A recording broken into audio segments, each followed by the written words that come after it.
जय गुरु जी। वीडियो को लाइक कीजिए, चैनल को सब्सक्राइब कीजिए और बेल आइकन को प्रेस कर दीजिए ताकि आपको लेटेस्ट वीडियो के अपडेट्स मिलते रहें। नई शुरुआत करने के लिए सही समय का इंतज़ार मत करो, बस जो करना है उसकी शुरुआत आज से ही कर लो। आज मैं आप सबके साथ जो सत्संग शेयर करूंगी वो आप सब में से ही एक हैं जिन्होंने हमारे साथ अपनी डिवाइन जर्नी शेयर करी है और हमें बहुत अच्छा लग रहा है कि आप सब हमें इतने प्यारे प्यारे सत्संग भेज रहे हैं। ऐसे ही निरंतर सेवा करते रहें। आज जो आप सत्संग सुनोगे वो श्वेता गुरु आंटी जी का है और आंटी जी दिल्ली से हैं। आंटी जी ने हमें बहुत ही सुंदर सत्संग शेयर करा है। जैसा आंटी जी ने अपना सत्संग हमारे साथ शेयर करा है वैसे ही आप सबके साथ इस सत्संग के माध्यम से आज मैं साझा करूंगी। और हमारी छोटी सी कोशिश यह रहती है जो ये ब्लेस सत्संग हम आप सबको सुनाते हैं वो हर घर तक पहुंच सके और सब संगत सत्संग सुने और ब्लेस हो सके। इसलिए सब संगत सत्संग को बीच में ना छोड़े, क्योंकि सत्संग सुनने वाले का भी कल्याण होता है और सत्संग करने वाले का भी। और हो सकता है जो आज आप सत्संग सुने उससे आपको अपने कई सवालों के जवाब मिल जाए। तो चलिए शुरू करते हैं। जय गुरु जी। गुरु जी, आप हर पल मेरे साथ रहते हैं, आप सब जानते हैं, आप ही मेरा हम हर काम संवारते हैं और हमेशा आपने ही संवारा है। मैं तो आपके चरणों में बैठ गई थी, आपने ही देखा है मेरा सब कुछ। अपनी इस बेटी को हमेशा अपने चरणों में रखना मालिक। जय गुरु जी। प्यारी संगत जी, शिव जी से तो हम जन्मों जन्मों से जुड़े। मेरे शिव जी के गुरु जी रूप से मैं जुलाई 2023 से जुड़ी हूँ। सब कहते हैं गुरु जी 3 बार कॉलिंग देते हैं, पर मेरे केस में गुरु जी ने कई बार कॉलिंग दी। मैं ही नादान समझ नहीं पाई थी, पर जुलाई 2023 में जुड़ी गुरु जी से मैं और फिर जुड़ती चली गई। अब तो दिन भी इनको शुक्राना करने से शुरू होता है, रात को इन्हीं को गुड नाइट करके ही सोती हूँ। गुरु जी महाराज ने जुलाई अंत में ही सावन के दिनों में मुझे बड़े मंदिर भी बुलाया और बहुत अच्छे से दर्शन भी दिए। वहाँ की वाइब्स बहुत अच्छी होती हैं, बहुत पॉजिटिविटी है वहाँ पर। मेरे घर के पास एक अंकल जी ने अपने घर में गुरुजी का दरबार बनाया हुआ है, तो मैंने उनको गुरुजी के स्वरूप के लिए बोला था गुरुजी अपनी बेटी के पास 1 अगस्त को आए, मंगलवार वाले दिन, क्योंकि गुरु महाराज को पता है मैं हनुमान जी को मानती हूँ और मंगलवार मेरे लिए लकी है। और वाइट चोले में ही आए, उसी चोले में मैंने फोन में डाउनलोड किया था और पूजा करती थी। सॉरी गुरुजी, मुझे पता नहीं था जब स्वरूप लेकर आते हैं तो क्या करते हैं, मैं तो नॉर्मल ले आई। संगत जी, जो भी नई संगत है वो जब भी गुरुजी को घर लाएं तो पहले फ्रेम करवा लें और फिर फूलों से उनका स्वागत करें और कड़ा सा प्रसाद बनाएं। मुझे गुरुजी ने सत्संग में भी बुलाया है, डीम दर्शन भी दिए और गुरुजी कुछ भी होने से पहले इशारे दे देते थे और प्रॉब्लम आती है तो संभाल भी लेते हैं। मुझे हर पल उनकी उपस्थिति का एहसास होता है। मैं अपनी तरफ से कोशिश करती हूँ कि गुरुजी की दुआएं और लोगों को भी मिले। जिन्हें भी जरूरत हो तो मैं गुरुजी के बारे में बताती रहती हूँ। आप सब भी हमारे गुरु परिवार को बताइए ताकि ज़्यादा से ज़्यादा लोग धन्य हो पाएं। गुरुजी के जैसे जैसे संदेश मिलते हैं वो सच होते हैं। कई बार तुरंत और कई बार समय लग जाता है, कई बार हमें समझ ही नहीं आते इशारे, पर जब वो चीज़ होती है तब गुरुजी याद दिलाते हैं कि उन्होंने ये चीज़ पहले ही बता दी थी। मेरी लाइफ में अभी कुछ समस्याएं चल रही हैं, गुरुजी के इशारे आ रहे हैं, वो सब ठीक कर रहे हैं। धैर्य रखो, जैसा चाहती हूँ मैं वैसा ही होगा। मैं भी दोबारा मुस्कुराऊंगी, इस साल के साथ सारे कष्ट कट जाएंगे और नए साल में अब सब कुछ अच्छा ही होगा। और भी बहुत सारे इशारे मिल रहे हैं, गुरुजी बड़े सत्संग की तैयारी करवा रहे हैं। जैसे ही पूरा होता है मैं अपना सत्संग फिर साझा करूंगी। गुरुजी का संदेश आ रहा है, शुक्राना नहीं किया तूने, पर मैं सोचती हूँ कि मैं तो करती हूँ। फिर लगातार गुरुजी ने 3 दिन सुनवाया। शुक्राना करने का मतलब अपना सत्संग साझा करो, इसलिए आज मैं गुरुजी के आदेश का पालन कर रही हूँ।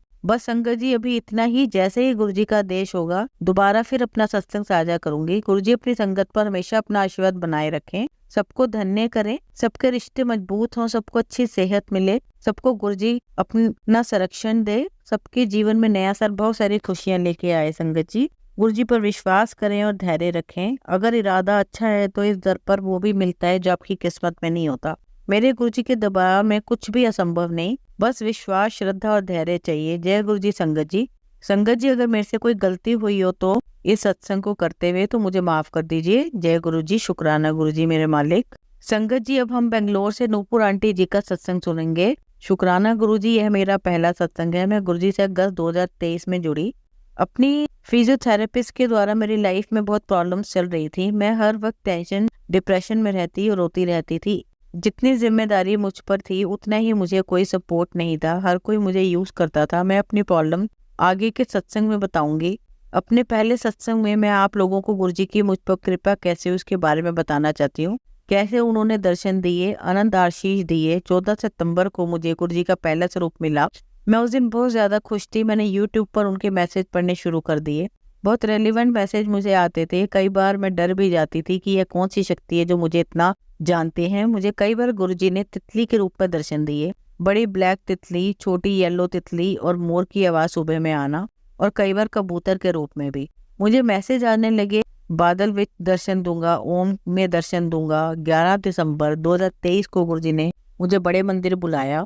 जय गुरु जी, शुक्राना गुरु जी। वहाँ अच्छे से दर्शन और प्रसाद लेने के बाद मुझे और मेरे अंकल को उनके मौसी और मौसा जी मंदिर से दूर और ट्रैफिक होने की वजह से मेरे अंकल मुझ पर गुस्सा होने लगे, पर मैं कुछ नहीं बोली। खैर, इनकी मौसी के घर पहुंचे।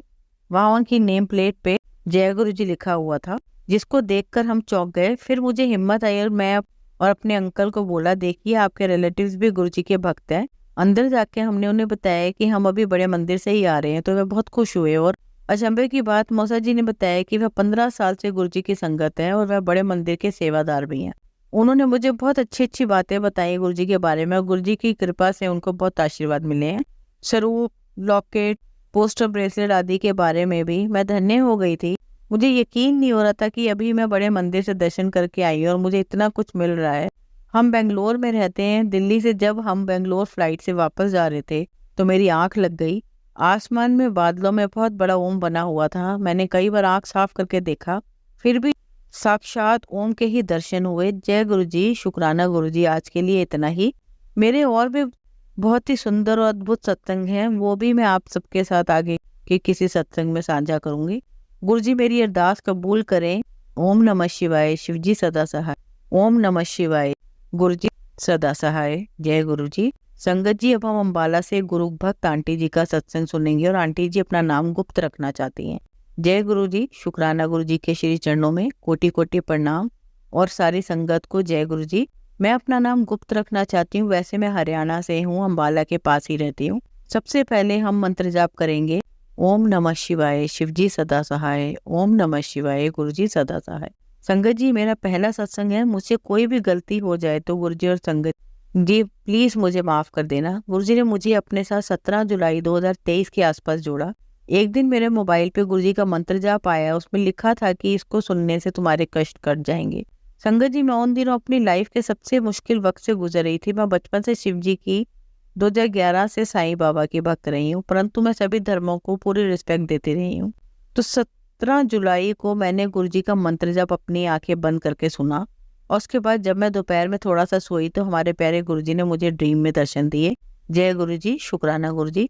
उसके बाद मैंने और मेरी मम्मी ने गुरु जी का पहला सत्संग 19 जुलाई 2023 को सुना। आप यकीन नहीं करेंगे संगत जी कि वो सत्संग जैसे मेरे लिए था, उसमें जो सिचुएशन उस आंटी जी की थी, जो कि गुरु जी ने इतनी आसानी से ठीक कर दी थी, उन आंटी जी की सोच, उनकी आवाज़ तक मुझसे मिलती थी। इसके बाद गुरु जी के सत्संग में मैंने दिन रात 2:30 बजे तक सुनने शुरू किए, क्योंकि मुझे नींद ही नहीं आती थी। सिर्फ गुरु जी ही मुझे गुरु जी याद करते थे। गुरु जी बहुत ही प्यारे हैं। उसके बाद गुरु जी ने बार बार मुझे येलो और ब्लैक स्पॉट डॉट वाली बटरफ्लाई के रूप में दर्शन दिए। जय गुरु जी, शुक्राना गुरु जी। मैं कविता आंटी का धन्यवाद करना चाहूंगी, जिन्होंने हमें गुरु जी की महिमा बताई थी। 23 मार्च 23 जब हम, यानी मैं और मेरी मम्मी उनके घर गए थे, उस वक्त ध्यान नहीं था, पर अब तो बस गुरु जी ही मेरे लिए सब कुछ हैं। वो मेरे गुरु, मेरे बेस्ट फ्रेंड है। मैंने गुरु जी को प्रे किया कि गुरु जी मुझे भी सत्संग में बुला लो, और कब तक मेरे पास गुरु जी का कोई स्वरूप भी नहीं था। ये बात जुलाई 2023 की है। गुरु जी ने एक आंटी के थॉट, जो कि अम्बाला में रहते हैं, मुझे सत्संग में आने के लिए बोला। मैं तो बहुत खुश हो गई। 21 अगस्त 2023 को अपनी मदर के साथ एक आंटी जी के घर सत्संग में गई, जहाँ जाके मुझे ऐसा लगा कि मैं स्वर्ग में आ गई हूँ। मैं इतना रोई गुरु जी को शुक्राना करते करते कि गुरु जी आपने मुझे अपने सत्संग में बुला लिया। हमने चाय प्रसाद लिया, लंगर प्रसाद लिया, और घर आने से पहले आंटी जी के थॉट्स हमें गुरु जी के स्वरूप, गाड़ी पे लगाने वाले स्टिकर, ब्रेसलेट ब्लेस किए गए। उन आंटी का अम्बाला सत्संग का मैसेज आया था। उनके थ्रू भी गुरु जी व्हाइट चोले वाले स्वरूप में हमारे घर आए, और उसी दिन 3 गुरु जी ने मुझे लॉकेट स्वरूप भी ब्लेस किए। यह इतना ब्लेस डे था मेरी लाइफ का कि मैं गुरु जी का जितना शुक्राना करूं उतना कम है। मैं गुरु जी को रिक्वेस्ट कर रही थी कि गुरु जी मैं आपका स्वरूप अपने गले में धारण करना चाहती हूँ। गुरु जी ने मेरी सारी कामनाएं जो है 21 अगस्त 23 को ही पूरी कर दी। इसके बाद हम गुरु जी के स्वरूप को लेकर अपने साथ घर ले गए। इसके बाद गुरु जी ने मेरी लाइफ में बहुत सारे मिरेकल्स किए हैं, जो कि मैं अगले सत्संग में शेयर करूंगी। जय गुरु जी, शुक्राना गुरु जी, अनंतम अनंतम शुक्राना मेरे प्यारे गुरु जी। इसके साथ ही मैं अपने सत्संग को विराम देती हूँ। अगर कोई गलती हो गई हो तो प्लीज मुझे माफ कर देना संगत जी और गुरु जी। जय गुरु जी। अब आप सबको आज 3 कहानियां सुनाती हूँ। आप सब इस कहानी को बहुत ध्यान से और एक शांत वातावरण में सुनना। चलिए कहानी शुरू करते हैं। हमारी पहली कहानी का शीर्षक है कमजोर जड़ों की प्रेरक कहानी। एक बार की बात है, एक छोटे से गांव में एक पेड़ था। वह पेड़ बहुत खूबसूरत था और उसके पत्ते हमेशा हरे भरे रहते थे, लेकिन पेड़ की जड़ें बहुत कमजोर थी। एक दिन एक तूफान आया। तूफान बहुत भयंकर था। उसने पेड़ के आसपास के सभी पेड़ों को उखाड़ दिया, लेकिन कमजोर जड़ों के कारण पेड़ उखड़ नहीं पाया। तूफान के बाद पेड़ बहुत उदास हो गया। उसने सोचा कि वह बहुत कमजोर है, वह अन्य पेड़ों की तरह मजबूत नहीं है। एक दिन एक बुजुर्ग व्यक्ति पेड़ के पास आया। उसने पेड़ को देखा और कहा, तुम बहुत खूबसूरत पेड़ हो, तुम्हारे पत्ते हमेशा हरे भरे रहते हैं, लेकिन तुम्हारी जड़ें बहुत कमजोर हैं। पेड़ ने कहा, हाँ मैं जानता हूँ, मैं बहुत कमजोर हूँ, मैं अन्य पेड़ों की तरह मजबूत नहीं हूँ। बुजुर्ग व्यक्ति ने कहा, जड़ें कमजोर होना कोई बुरी बात नहीं है। बड़ी जड़ें कमजोर होने का मतलब है कि तुम अभी भी विकास कर रहे हो, तुम अभी भी सीख रहे हो। बुजुर्ग व्यक्ति ने पेड़ को एक कहानी सुनाई। उसने कहा, एक बार की बात है, एक छोटा सा बीज था। वह बीज एक बहुत मजबूत पेड़ बनना चाहता था, लेकिन वह बीज बहुत कमजोर था। वह हवा में उड़ जाता था और वह पानी में बह जाता था। एक दिन एक पक्षी उस बीज को उठाकर ले गया। पक्षी ने बीज को एक चट्टान पर रख दिया। चट्टान बहुत कमजोर थी। बीज को चट्टान में जड़ें जमाने में बहुत मुश्किल आई, लेकिन बीज ने हार नहीं मानी। उसने कड़ी मेहनत की, उसने दिन रात काम किया। आखिरकार बीज की जड़ें चट्टान में जम गई, फिर एक मजबूत पेड़ बन गया। बुजुर्ग व्यक्ति ने कहा, यह कहानी तुम्हें सिखाती है कि जड़ें कमजोर होने का मतलब हारना नहीं है। जड़ें कमजोर होने का मतलब है कि तुम अभी भी विकास कर रहे हो, तुम अभी भी सीख रहे हो। पेड़ ने कहा, मैं समझ गया, मैं हार नहीं मानूंगा, मैं अपनी जड़ों को मजबूत बनाने के लिए कड़ी मेहनत करूंगा। पेड़ ने बुजुर्ग व्यक्ति की बात मानी। उसने कड़ी मेहनत की। उसने अपनी जड़ों को मजबूत बनाने के लिए पानी, मिट्टी और धूप की जरूरत थी। उसने इन सभी चीजों को प्राप्त करने के लिए बहुत मेहनत करी। कुछ सालों बाद पेड़ की जड़ें बहुत मजबूत हो गई। पेड़ अब किसी भी तूफान का सामना कर सकता था।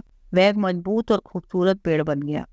अब सीख जो हमें इस कहानी से मिलती है, इस कहानी से हमें यह शिक्षा मिलती है कि जड़ें कमजोर होना कोई बुरी बात नहीं है। जड़ें कमजोर होने का मतलब है हम अभी भी विकास कर रहे हैं, अभी भी सीख रहे हैं। हमें अपनी जड़ों को मजबूत बनाने के लिए कड़ी मेहनत करनी चाहिए। हमें पानी, मिट्टी, धूप की जरूरत है। इन सभी चीजों को प्राप्त करने के लिए हमें बहुत मेहनत करनी चाहिए। जय गुरु जी। हमारी दूसरी कहानी का शीर्षक है धैर्य का फल मीठा होता है। एक समय की बात है, एक गांव में एक गरीब किसान रहता था। उसके पास बहुत कम जमीन थी और वह बहुत मेहनत करता था, लेकिन उसकी मेहनत के बावजूद उसके पास कभी भी ज्यादा पैसे नहीं होते थे। एक दिन किसान अपने खेत में काम कर रहा था जब उसे एक छोटा सा बीज दिखाई दिया। उसने बीज को उठाया और उसे अपने घर ले गया। उसने बीज को एक बर्तन में पानी में डाल दिया और वह रोजाना उसे पानी देता था। कुछ दिनों के बाद बीज अंकुरित हो गया। किसान ने बीज को एक गमले में लगाया और वह रोजाना उसे पानी देता था। गमला दिन ब दिन बड़ा होता गया और उसमें एक सुंदर पौधा उग गया। पौधा बड़ा होकर एक पेड़ बन गया। पेड़ पर बहुत सारे फल लग गए। किसान ने फल तोड़े और उन्हें बेचकर बाजार में बेच दिया। उसने फल बेचकर बहुत पैसे कमाए। किसान बहुत खुश था। उसने सोचा कि यह सब धैर्य के कारण हुआ है। उसने हमेशा धैर्य से मेहनत करी और अंत में उसे सफलता मिली। अब सीख जो हमें इस कहानी से मिलती है, कहानी हमें सिखाती है कि धैर्य एक महत्वपूर्ण गुण है। अगर हम धैर्य से मेहनत करते हैं तो हमें सफलता जरूर मिलती है। यहाँ कुछ बातें दी गई हैं जो हमें धैर्य के महत्व को समझने में मदद कर सकती हैं। धैर्य हमें कठिन समय में भी आगे बढ़ने में मदद करता है। धैर्य हमें अपने लक्ष्य को प्राप्त करने के लिए भी प्रेरित रखता है। धैर्य हमें दूसरों की मदद करने के लिए प्रेरित करता है। आइए हम सभी धैर्यवान बने और अपने जीवन में सफलता प्राप्त करें। जय गुरु जी। हमारी तीसरी कहानी का शीर्षक है टूटे पंखों वाले एक पक्षी की कहानी। एक बार की बात है, एक पक्षी था जिसका पंख टूट गया था, जिस कारण पक्षी उड़ नहीं सकता था और यह हर समय बहुत दुखी रहता था। वह पूरे दिन एक पेड़ की डाली पर बैठा रहता और दूसरे पक्षियों को उड़ते हुए देखता था। एक दिन एक बुद्धिमान बूढ़ा उल्लू पक्षी के पास आया। उल्लू ने कहा, तुम इतने उदास क्यों हो? पक्षी ने कहा, मेरा पंख टूट गया है और मैं उड़ नहीं सकता, मैं अन्य पक्षियों से अलग हूँ। उल्लू ने कहा, आप अलग नहीं हैं, बस आपका एक पंख टूटा हुआ है, लेकिन आपके पास एक सुंदर दिल है, आप जीवित बचे हैं। पक्षी ने कहा, मैं जीवित बचे हुए जैसा महसूस नहीं कर रहा, मैं असफल महसूस कर रहा हूँ। उल्लू ने कहा, आप असफल नहीं है, आपको सिर्फ चुनौती दी गई है, लेकिन चुनौतियां हमें कमजोर नहीं मजबूत बनाती हैं। वे हमें उन चीजों की सराहना करने के लिए प्रेरित करती हैं जो हमारे पास है। वे हमें उन चीजों को सराहना करने के लिए प्रेरित करती हैं जो हम कर सकते हैं। चिड़िया ने कहा है, मुझे नहीं पता कि ताकतवर कैसे बनना है। उल्लू ने कहा, तुम पहले से भी मजबूत हो, तुम यहाँ तक जीवित बचे हो, तुम एक टूटे हुए पंख के साथ जीवित बचे हो, तुम जितना सोचते हो उससे कहीं अधिक मजबूत हो। पक्षी को उल्लू की बातें सही लगी। पक्षी को एहसास हुआ कि उल्लू सही कह रहा है, पक्षी ताकतवर था, पक्षी यहाँ तक जीवित बचा है, पक्षी को टूटे हुए पंख के साथ बच गया था।